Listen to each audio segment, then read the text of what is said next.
Hello, welcome back to In the Kitchen with Pen. Now, I was hoping to be making this cake a lot earlier today, but you know what it's like, life gets in the way, a grandchild gets poorly and has to go to the hospital, so the third emergency service is called in to go and look after the younger grandchild.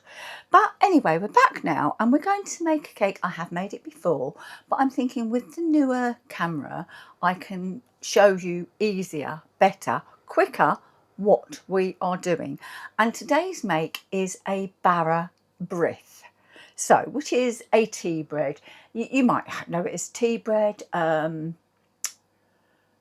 else is it called? Do you know, I can't think. My brain, those children have done me head in.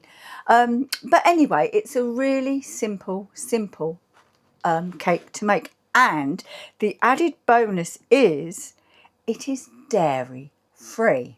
So in my bowl, I have 225 grams of plain flour, 1 teaspoon of baking powder, 125 grams of sugar, and a minimum of 2 teaspoons of mixed spice.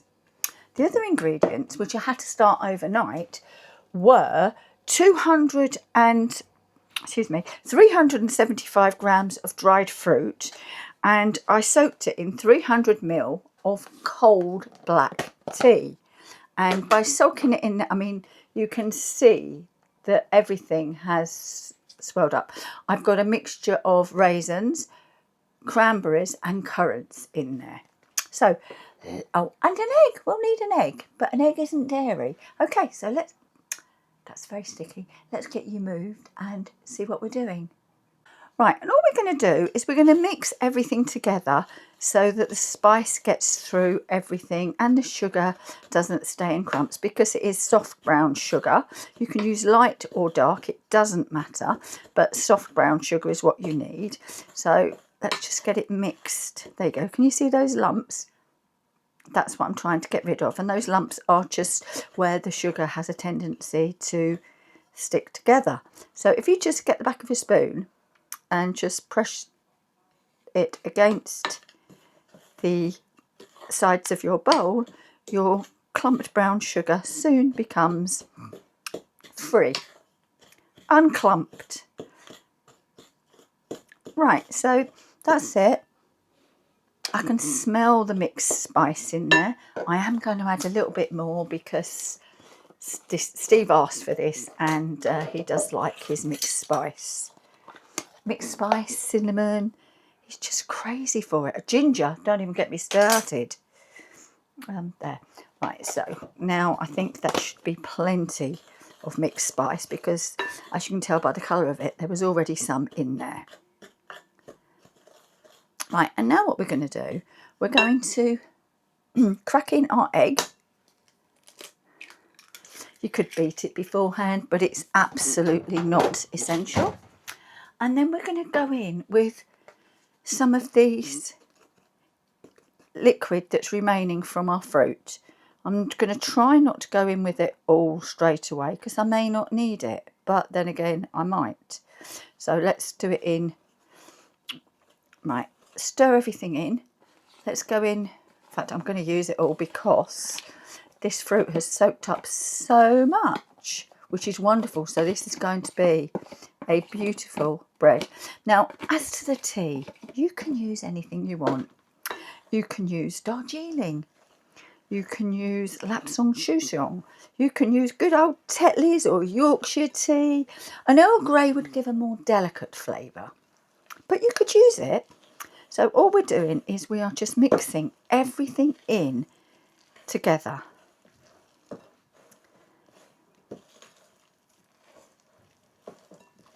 And we're trying to get rid of all the flour. We don't want any pockets of floury fruit. So just keep mixing like this until it is all combined. I mean, it smells lovely. Almost smells like a Christmas cake with the amount of mixed spice we've got in there. Oh, and my mixed spice, woohoo, put the lid on Penny, is a Wilton's mixed spice, and I got that online, And it's much cheaper to buy it like that than buying the silly little 20-gram jars or whatever they are that you get in the supermarkets. Right, I think we're all combined. And I've got a £2 loaf tin here that I have just put a liner in. I'm just going to start preheating my oven to 170.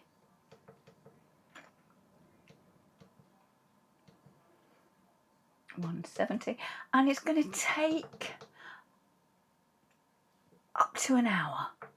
So what I will do is I will set it, I've got hiccups now, haven't I? I will set it for an hour, and if it cooks sooner, so much the better. If it doesn't, it doesn't, but an hour is generally about right.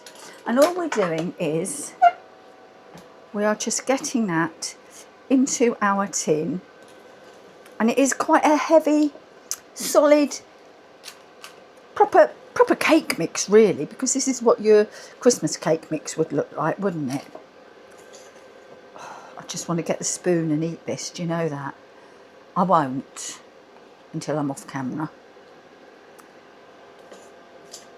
Right, so what we need, let's make sure we've got everything out of the bowl.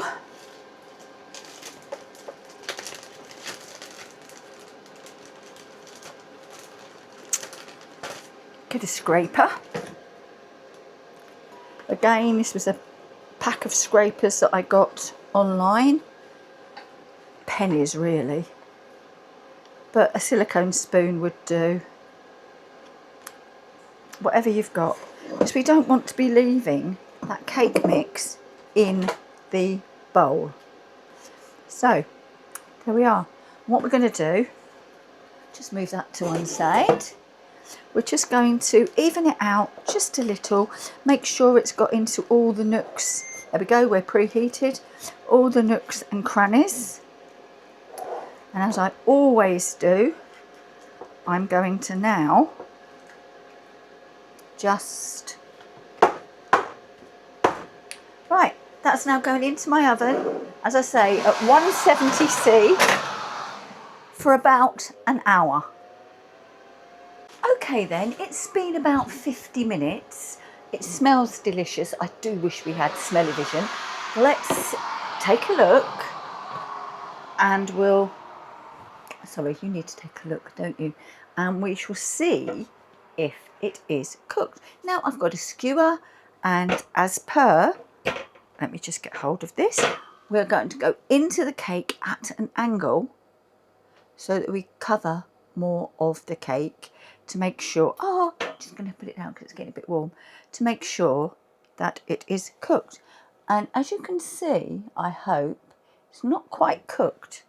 There is a little bit of residue on the skewer. So, back in, and we'll let it finish its cook. But did you see it got a nice rise on it? But it smells divine, absolutely divine.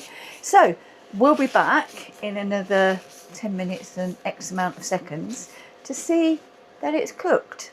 And if not, it'll go on for a little bit longer. Right then, just call me Impatient Annie. It's been another 5 minutes. Let's have a check. It's the smell of it. It's driving me crazy. It smells so delicious. It really does. The fruits, I bought the mixed raisins and cranberries in Lidl. So fancy something like that? Get to Lidl. Very reasonably priced. Look, and this is why you go in at an angle. That is still sticky. Tastes good though. Right, promise next time you see this, it will be cooked.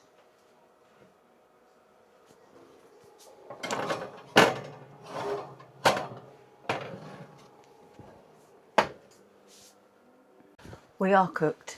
We are cooked. It did take the full 60 minutes. Sometimes it does, sometimes it doesn't. But what I do like about this cake, apart from the flavour, is look how well a good cake will have a crack in it. And can you see the crack in that? Lovely. Now, what I'm going to do, and this is the hardest part of making this cake, is I am going to let it cool, and then I will take it out of the tin.